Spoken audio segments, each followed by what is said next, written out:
Did you know that about 50% of US produce goes to waste, while tens of millions of people suffer from food insecurity?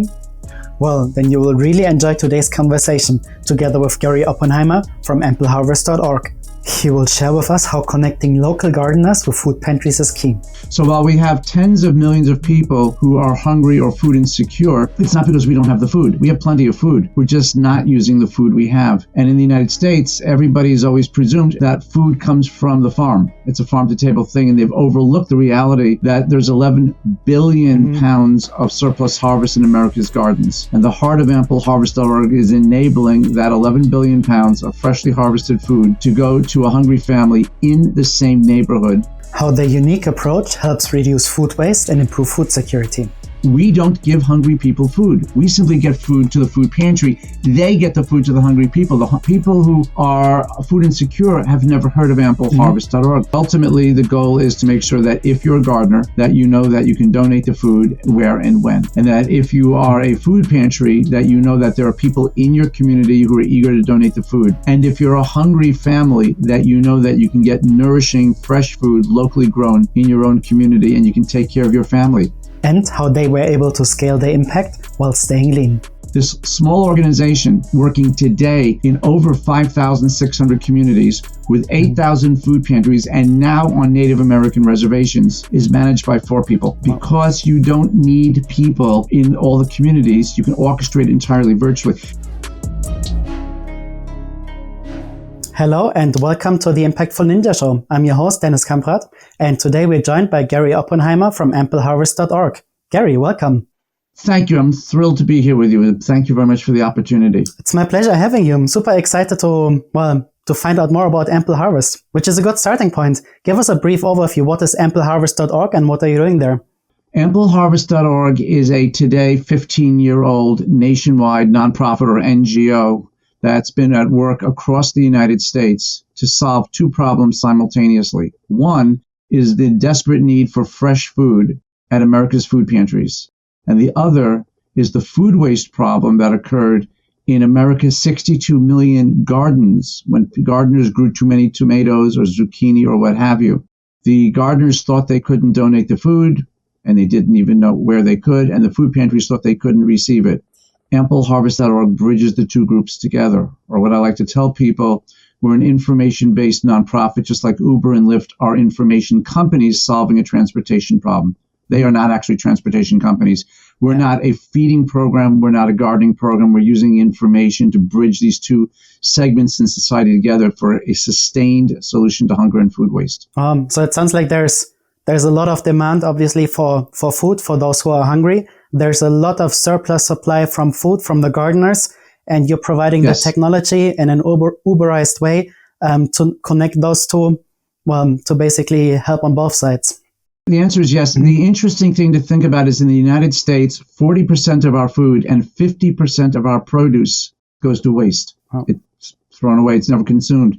So while we have tens of millions of people who are hungry or food insecure, it's not because we don't have the food. We have plenty of food. We're just not using the food we have. And in the United States, everybody has always presumed, and with good justification, that food comes from the farm. It's a farm-to-table thing, and they've overlooked the reality that there's 11 billion pounds of surplus harvest in America's gardens. And the heart of ampleharvest.org is enabling that 11 billion pounds of freshly harvested food to go to a hungry family in the same neighborhood, and for that to go on for year after year after year at zero cost to the donor and at zero cost to the food pantry. Beautiful. Can't wait to jump super deep into and get to know much more about the program and all your work there. Let's rewind slightly. What did you do before starting ampleharvest.org? What's your background? I tell people I'm an aging geek. And my background is that I came out of college with a degree in psychology and immediately realized I would not be a good psychologist. My wife thinks the world is better for that.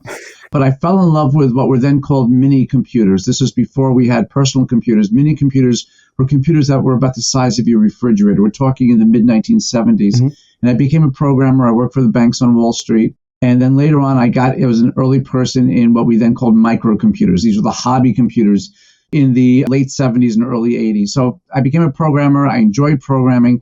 Mid-1980s, I get involved in electronic mail. I started working. This is before there was an internet, by the way.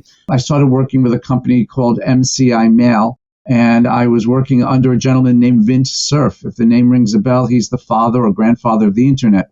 So I was selling email and working with that for many, many years. And my experience has always been connecting two disconnected things. So, for example, I invented the electronic newsletter. I did not invent spam. That was somebody else. But in 1986, I started producing the first electronic newsletter when I realized MCI Mail was an email company that wasn't communicating with its own customers. These little pieces all came together at a later date. But as we wound down in the 90s, email was changing. The internet became popular. MCI Mail was winding down. And I thought maybe it's going to be time to retire or whatever.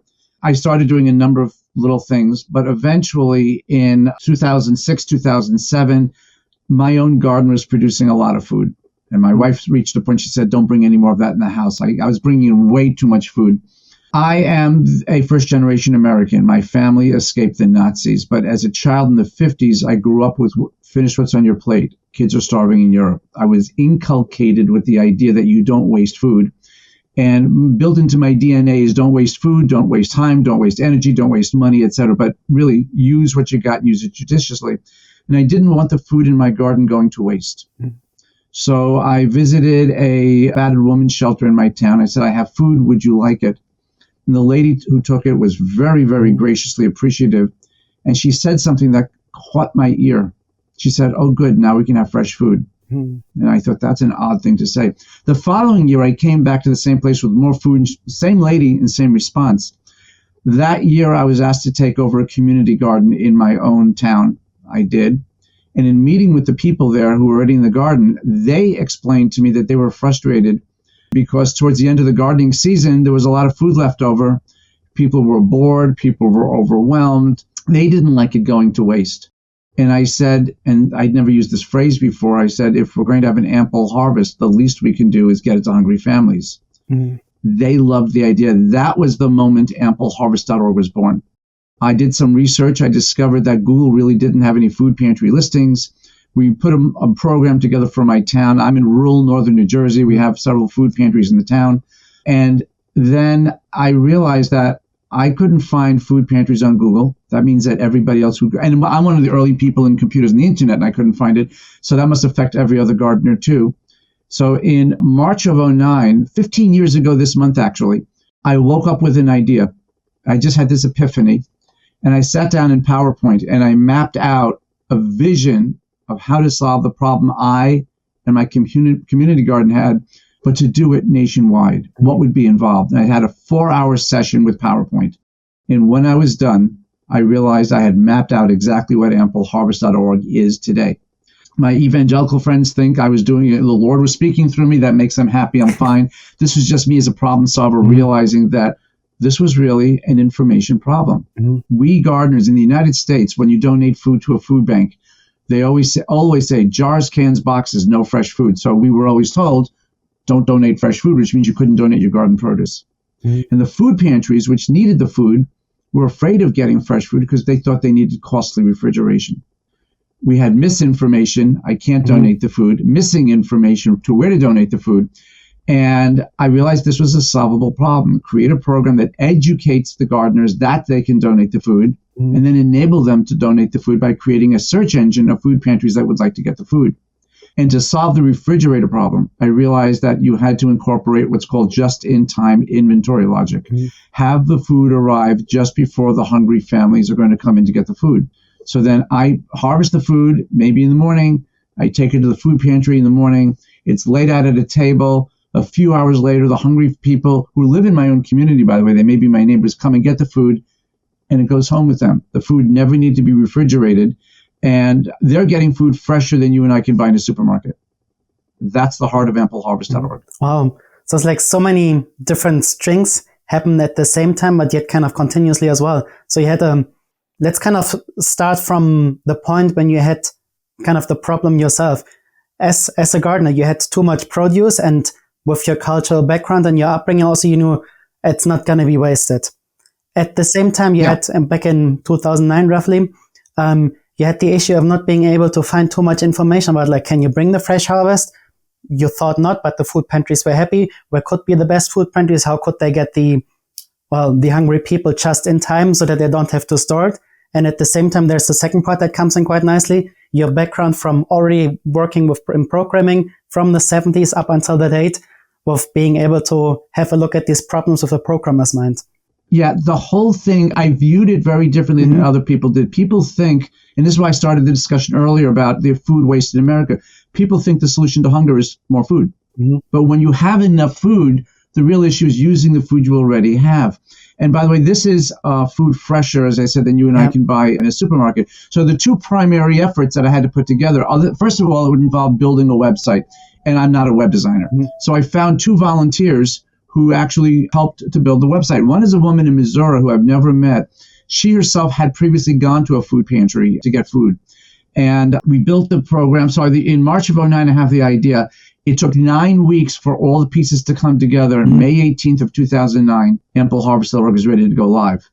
There's no nonprofit. There's no NGO at this point. So it's just an aging geek with an idea doing guerrilla marketing. And I started going out, partnering with Feeding America, literally making phone calls, sending emails out, and food pantries started signing up.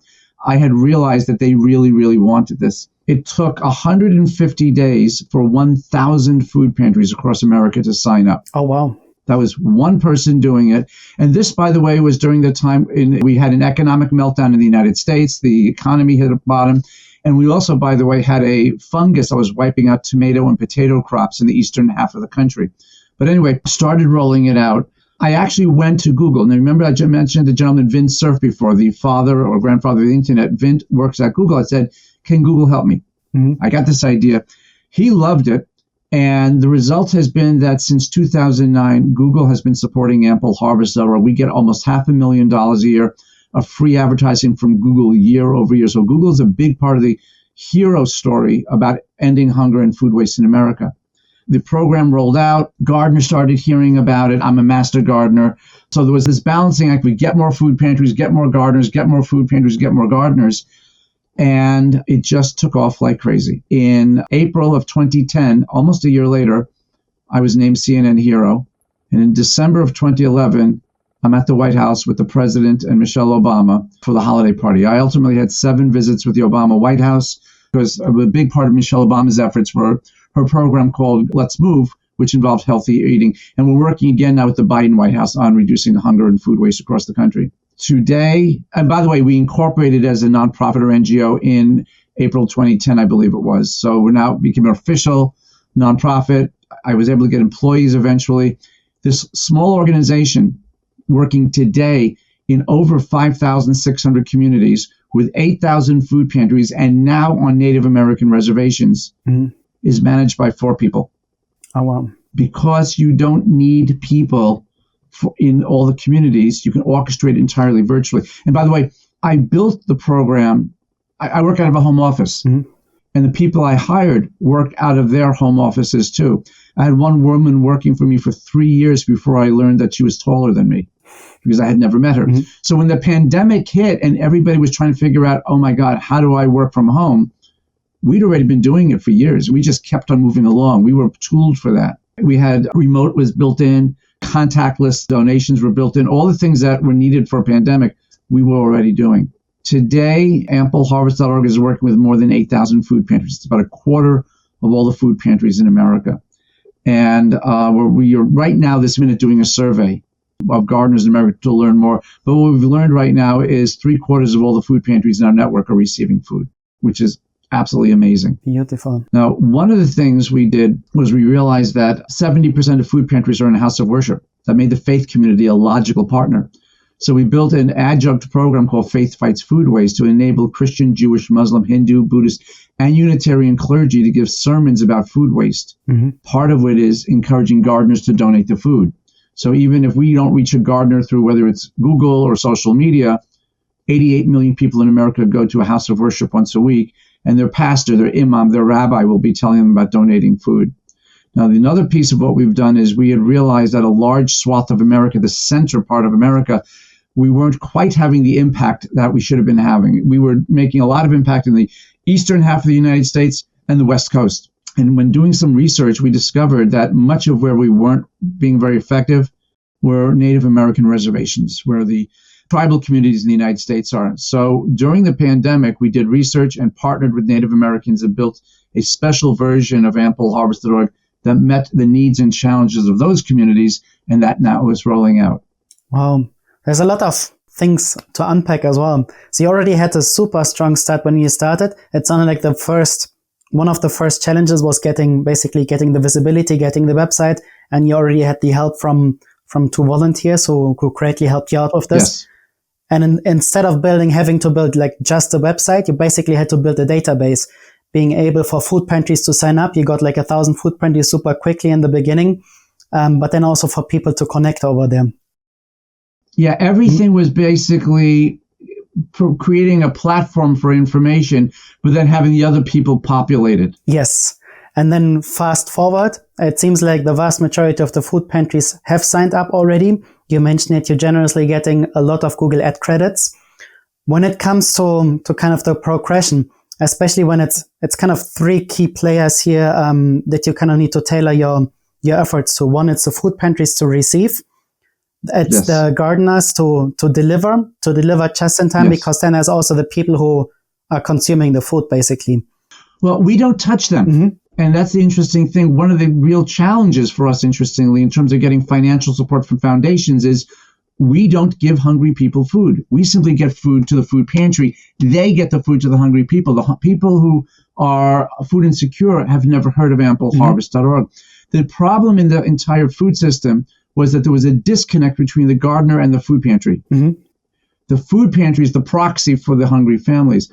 Our three parties actually are the gardener, you're correct, the food pantry, and lastly, finding the businesses and the foundations and the individuals to financially fund ampleharvest.org so that we can do our work. That's our bigger challenge, because we're solving a problem most people never heard about, and we're certainly solving it in a way nobody ever actually thought about. So right now, our primary corporate partners are Bonnie Plants, which is the largest supplier of seedlings in America. Mm-hmm. If you go to the store and you want to buy a tomato plant or pepper plant or zucchini, there's a good chance it came from this company called Bonnie Plants. And the other one is the largest chain of stores for home improvement called Home Depot. Mm-hmm. And so they're partnering with ampleharvest.org to help also many millions more gardeners learn that the solutions to hunger is in the backyard. So you're right about the messaging. Mm-hmm. To the gardeners, we want to say that the solution to your hunger is in your backyard. Yep. You can donate the food. To the food pantry, you want to say that there are millions of gardeners in America and thousands near you that want to donate the food. Join ampleharvest.org. It's totally free. And to the funders, we want to say we have a solution that is not a transactional one. It's not give me money, we give food to people, then give me more money, we give food to people, which is how hunger programs go. This is provide the support we need so that we can fix a break in the system, and then food flows on a sustained basis. I'll give you one number. A Harvard-trained economist looked at the analysis of the whole system, and this is pre-pandemic when we had 42 million gardeners versus today 62 million. So this information is out of date.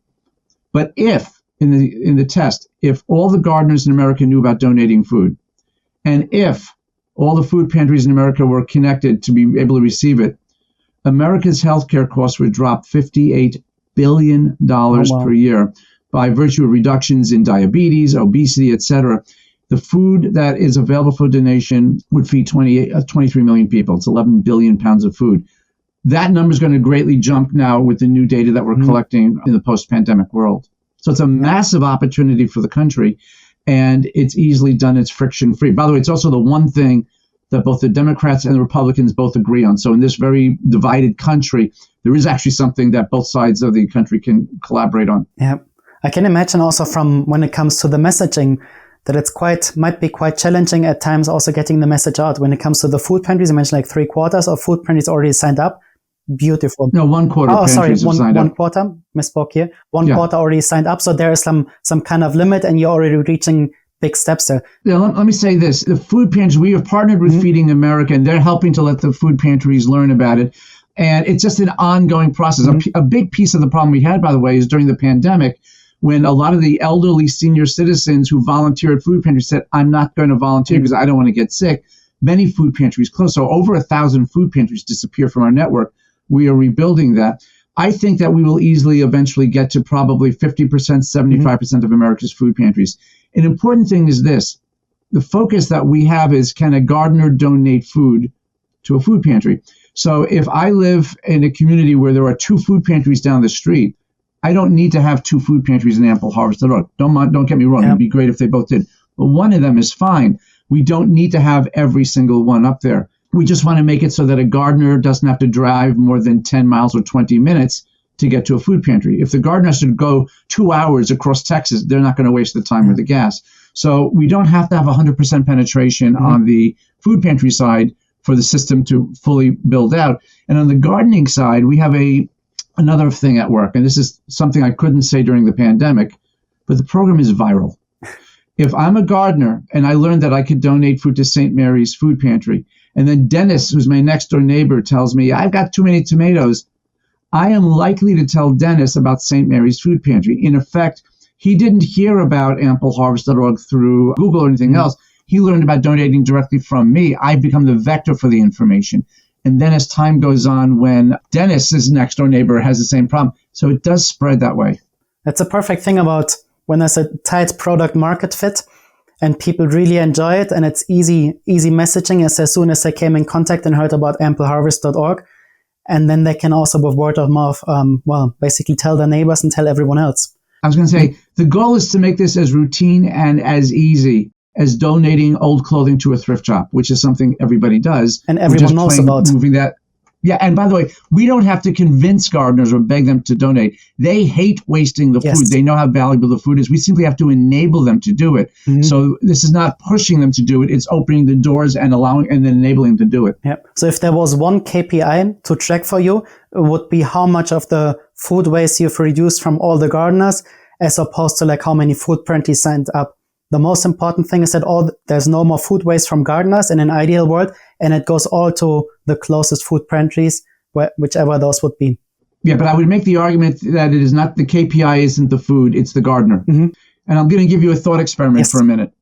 If, for argument's sake, every gardener in America knew about donating food, every single one, and they were all therefore able to donate, but if a drought or blight wiped out every garden in America that year and no food was donated, the question is, are we a success or a failure? I would make the argument that the opportunity to donate the food is there. The fact that there is no surplus food is not a failure. It's simply a circumstance. It's like having a storm drain on a road on a sunny day. It's not a failure. It's just waiting for the rain. And when there's rain, it takes the surplus water away. Yeah. So it requires different thinking. This is one of the challenges with working with funders is their focus is on food rather than a systemic change and systemic improvement. Is that, now that you already mentioned the challenge, would you say that's also one of the biggest challenges for you to enable all the gardeners to donate their food to food pantries and get the word out there? The word it continues to spread. I mean, as I said, the viral thing, Google, Bonnie Plants, Home Depot, and others. I mean, if we turned off the lights today and said ampleharvest.org is shut off, it'll still spread virally. It just would happen much, much slower. My goal is to have that massive end game of all the garden, all the pantries happen in an ever-shortening amount of time. The sooner that happens, the sooner hungry families get the food. By the way, there was also something else. I keep talking about hungry families or food insecure families. The key thing about ampleharvest.org is the food that they're getting is nutritious. I can give you potato chips that you won't be hungry, but you also won't be nourished. As a matter of fact, one of the problems in America is that we're exceedingly well-fed, but malnourished, which is why obesity is such a problem. ampleharvest.org opens a floodgate up of fresh food, particularly important to children, but also to families as a whole. Nice. It's good that you can't grow these chips in the garden, no? Yeah. One thing that you mentioned also beforehand is about the just-in-time food delivery so that there's no refrigerators needed. How did you solve that issue for the food pantries? Again, it's an information thing. Historically, let's pretend the food pantry is only open on Sundays and they give the food out Sunday. I'm a gardener. I show up on Monday. Well, now the pantry has to refrigerate the food for a week until Sunday. That costs money, it costs electricity, and that's what the food pantries were afraid of. They need refrigeration for the milk and the cheese, but for me to come in with watermelon or bulky things, they don't have the space. And what I realized, and the piece that ampleharvest.org introduced, is if the food pantry can tell the gardener the day of the week and the time of day to come, now the gardener knows now when to harvest because they would like me to come on Sunday morning. I'll harvest Saturday night or Sunday morning. And that, by default, creates this just-in-time flow because now the food is going to be delivered just before the hungry families come. And that's how it goes out. There's an ethical piece in this also that's very, very important. The food is staying in my neighborhood, staying in my community. It's not going across the country. It's entirely possible that my friend, my next door neighbor, lost his job, fell on hard times, and she's going to a food pantry to get bread and milk and cheese. If I was there donating food while she's there getting food, I might be embarrassed and she might feel humiliated. That's unnecessary. By separating us by a little bit of time, by me coming in 2 hours before she comes in, I know it's going to somebody in my neighborhood, but I don't know who. She knows it came from someone in her neighborhood. She doesn't know who. There's no reason for her to be in any way embarrassed or humiliated because she's getting help from a neighbor or friend. And this anonymity, I think, is a very important thing to uphold the dignity of the individual. But this, by the way, also opens up another rare opportunity that AmpleHarvest.org brings to the table. My neighbor who's going to a food pantry may have been a gardener. Mm. And the fact that she lost her job and needs a food pantry, she still has tomatoes, she still has corn in her backyard, and she may well still have too much of it. Mm-hmm. So she has a chance now to take the surplus tomatoes and to bring them to the food pantry herself and donate it while she's getting the bread and milk and cheese. That adds an element of dignity because I'm not just asking for help, I'm offering help. Mm-hmm. It's a different element that comes into the equation. Nice. Now let's take a look into the future of AmpleHarvest.org. Like if you could think like a few years ahead, or what would be an ideal scenario for you? How would you envision the future for you?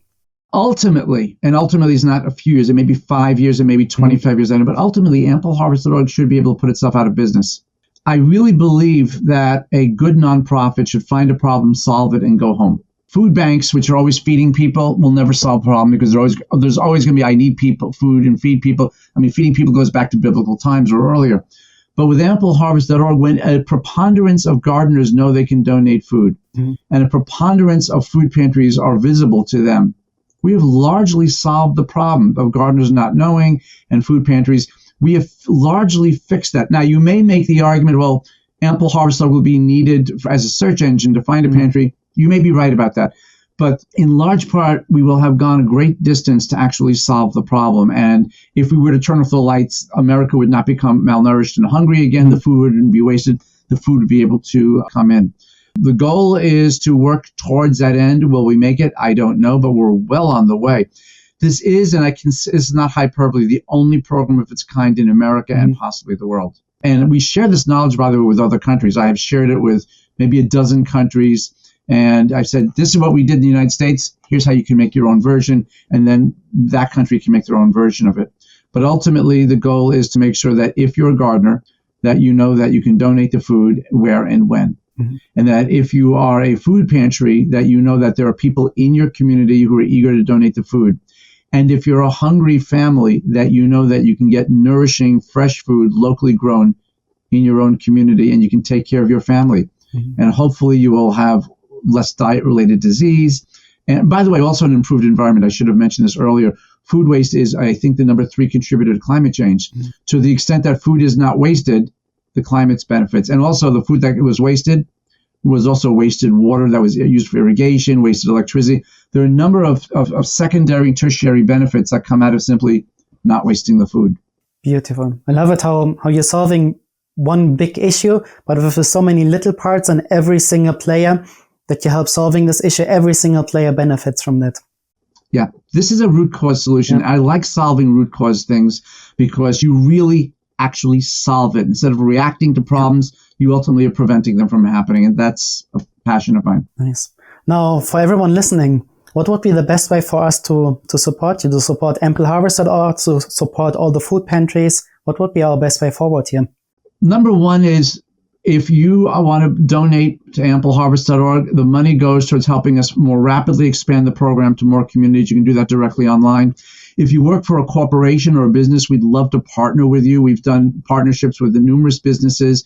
And by the way, one of the benefits for businesses that partner with AmpleHarvest.org is they get to put their logo, their brand, on the food pantry listing of every food pantry in the state that they're located in. These partnerships are great because the people get to see that you may be a hardware company or you may be a car company, but you care about the health and well-being of the people in the community. So reach out to us, info@ampleharvest.org. We'd love to discuss partnering with you. But again, the donations to ampleharvest.org are there to help make sure that the people get the food that they need and the food in the community isn't wasted.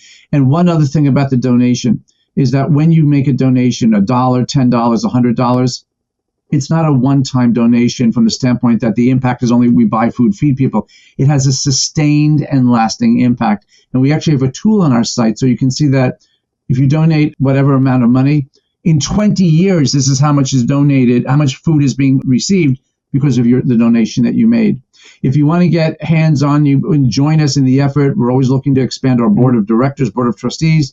And if you have certain skills, particularly in AI or other areas, we'd love to talk with you. Beautiful. We'll put all the links into the show notes as well so that people can directly find them. And I think one thing that I remember from your website as well, just for like a thought experiment for our listeners, if you donate $1, that would roughly equate to onboarding one gardener. And this one gardener, if they stay over their lifetime, that will be a lot of food waste that is reduced. And it will be a lot of food that is provided for those in need of just $1. Absolutely. It is what you should think about it is as a sustained solution to hunger and food waste. And the important thing is that when you want to do something, you'd actually like to fix problems. And that's the heart of ampleharvest.org, is actually permanently ending a problem that plagues America and frankly plagues other countries too. But you can actually make a long-term change to this and have, again, healthier families, healthier children, and healthier people and a healthier planet. No, that's also a good transition, speaking about like long-term health and healthier planet and the families as well. If you reflect on the work that you've done with ampleharvest.org, how would you say has that impacted your personal life? That's a great question. I have gotten the opportunity to meet personally some amazing people. Mm-hmm. People you have never heard of, just what we call ordinary people, but who are actually extraordinary in what they're doing. People who say, I've donated 1,000 pounds of food this year. Or people, you get to meet people from all walks of life. One of the things I really enjoy doing, by the way, is when I go out and give talks, and I love doing keynote talks and panel talks, I donate a colloquium to a local college or university. I want to sit down with students, learn about what they want to do to improve the world, save the whale, gender equality, climate change, whatever's important to them, and use my story with ampleharvest.org to help guide them to how they can affect the change they want to affect without having to be a billionaire or a rock star or a famous person. And this is something I really enjoy doing with students. I go to sleep tired every night, but it's a great tired. I get up energized every morning. And there is a expression in Hebrew, tikkun olam. It roughly translates to repairing the world. And one of the ideas is that when you should leave the place a little bit better than you found it. And that's what I think I'm bringing with ampleharvest.org. Awesome. And now already to our final question. If you had one impactful tip to share with our audience, how we could become more impactful, what would your number one tip be for us? You're going to have a lot of people who are going to say, you can't do it. It's impossible to do. If it could have been done, it would have been done. And my answer is, to do the impossible, you must first believe it isn't. Ignore what other people are doing. Ignore what other people are saying. Go do what you think is right. Go in the direction you think is the best way to go. Even if you're not 100% successful, if you've moved the needle, you're a success. Awesome. I love that one. Resonates so nicely with my journey as well. Well, thanks for joining us, and thanks for all the great work we're doing with ampleharvest.org, Gary. Thank you very much. It's very nice. And again, anybody wants to talk, reach out, info@ampleharvest.org. Thank you again very much, Dennis. My pleasure. And to everyone else, thanks so much for joining us as well, and stay impactful.